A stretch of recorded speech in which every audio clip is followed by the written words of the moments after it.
are nesting on the ground, on the tundra, and so I think they're going more for that muddy snow patch sort of look and giving them a little bit more camouflage during the summer season when they're on the ground with the nestlings.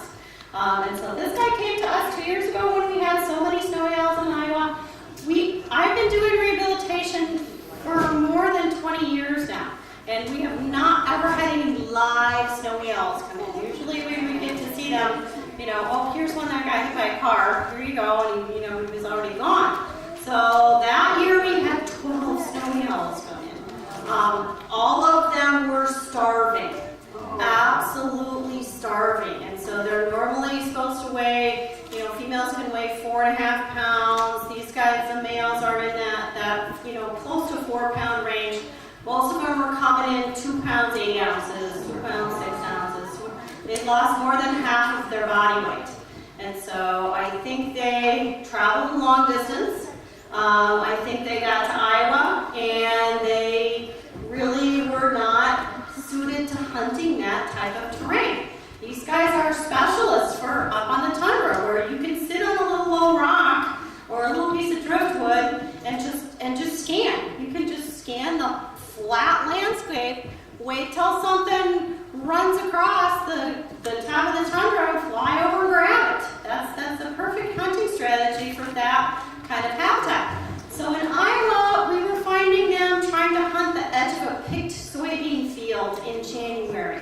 And there's not going to be anything out there. You can wait a long time, and there's just not going to be anything running across that big open area. They were going to airports, which is what they're doing out east now too. And so that's a big open grassy area. And again, in Iowa, there's not going to be a lot of stuff just wandering around out in the open. It's all tucked in. It's all, in the thicker grasses and in the thicker cover. And so, like we do to cool themselves off, they need to pant, like your dog does. And so you can really tell when he's panting, can't you? He's got his mouth open, and and I'm sure he probably can't even feel the water. But he does get a drink, and so I think that does kind of just help him to stay cool.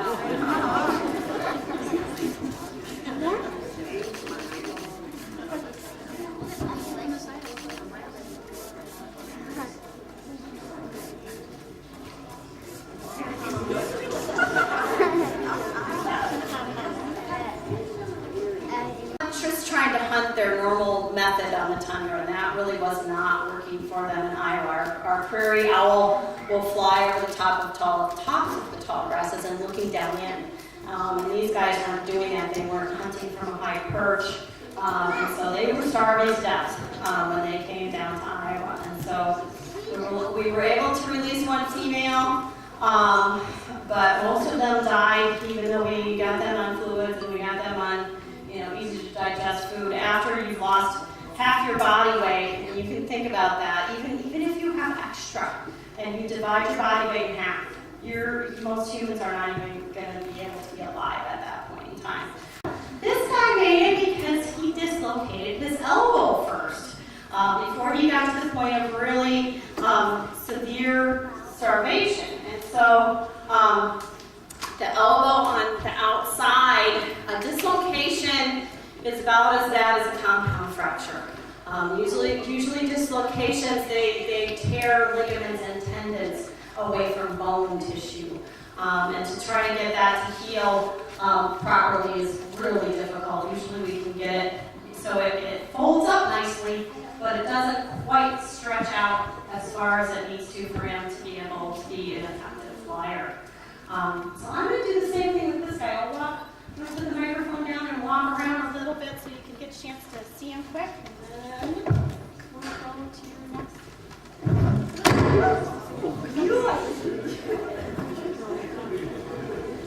Trying to be careful, but I knew in my brain, one of these times. So these guys are in the same genus as a great horned owl. So when you look at these and they have feathers up there, almost like little whiskery like feathers, but that's a little, it's like a little muff. It's going to warm the air before it goes into their nostrils. The other thing that we noticed about these guys is that they have feathers that come down to the top of their toes, top of their talons, but if you pick their foot up and look at the bottom, most owls you'll see some skin and it's kind of rough, you know, like the pad of a dog's foot. These guys have feathers that just cover the bottom of their feet. It's very, very cold weather. And so he's been great in his outdoor pen this winter. He's been fine, absolutely no problems. But think about Iowa in July. Yeah.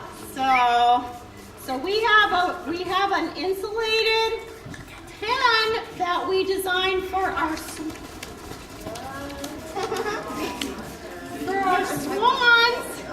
and our pelicans and things that come to us in the wintertime that need to be heated. And so what we end up doing in the summertime is putting an air conditioner in that heated room, and he gets to, it's about 80 in there. And the other thing that the air conditioning does for him is that it keeps the fungus down. It keeps everything dry. And so that's kind of one of the things that being an Arctic animal, they're not as well adapted to some of the things that we have here in Iowa that might affect them. Minnesota, they've had quite a few, more than average snowy owl sightings up in northern Minnesota. But the East Coast has a bunch of them coming down, and they're actually doing some work on those guys. How cool do you keep his room in the summer? About 80. Good morning. Everybody wide awake and ready to go. Okay, good. Welcome to the Festival of Owls 2014, our 12th festival that we have done, which incidentally started, some of you probably know this, some of you probably don't, started as a hatch day party. So if you're wondering why on earth we do this in March and not when it's nicer out, we do it in March because this is when Alice the Great Horned Owl hatched. And we'll have a hatch day party for her this afternoon, complete with owl cake.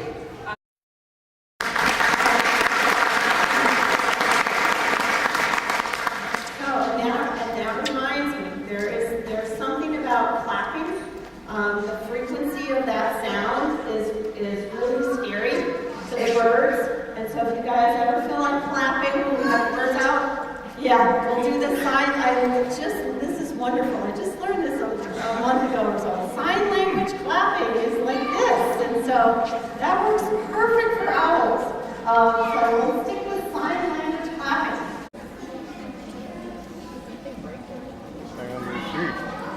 Alright, so you guys can tell up in front. Refusing to open his feet. So he won't stand in the mud. He's absolutely got his feet placed. A sugarcane farmer down in Florida, and there's a small little rat, cotton rat, down there. And he's kind of, we think of Norway rats, they're like giant, huge rats. Most rats are not that big. So little cotton rats down here, and the cotton rats will girdle the sugar cane. And so a lot of the farmers down there go to a poison to solve that problem, which usually ends up hurting other things besides the pest that they're after. So this one farmer put up, these guys are also cavity nesters, put up a bunch of poles with nest boxes, and they are not very territorial. So barn owls will nest fairly close together. And so he was able to attract kind of a colony of barn owls, and the owls were able to keep his cotton rats under control, and he definitely had their luck, because it was such an awful sort of blood-curdling sound coming out of the barn with barn owls in there. Okay. Not the best, but not horrible. So incremental progress. So these guys, they have to do that by banding them and then checking bands.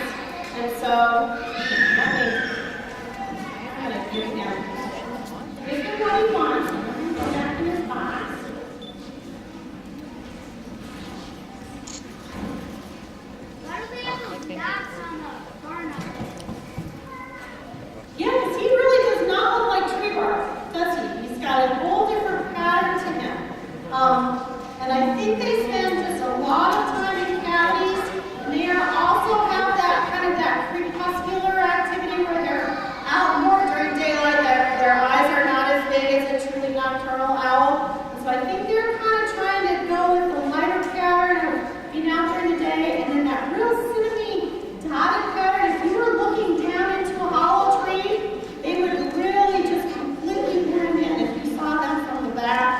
been blended with that kind of that old rotting wood.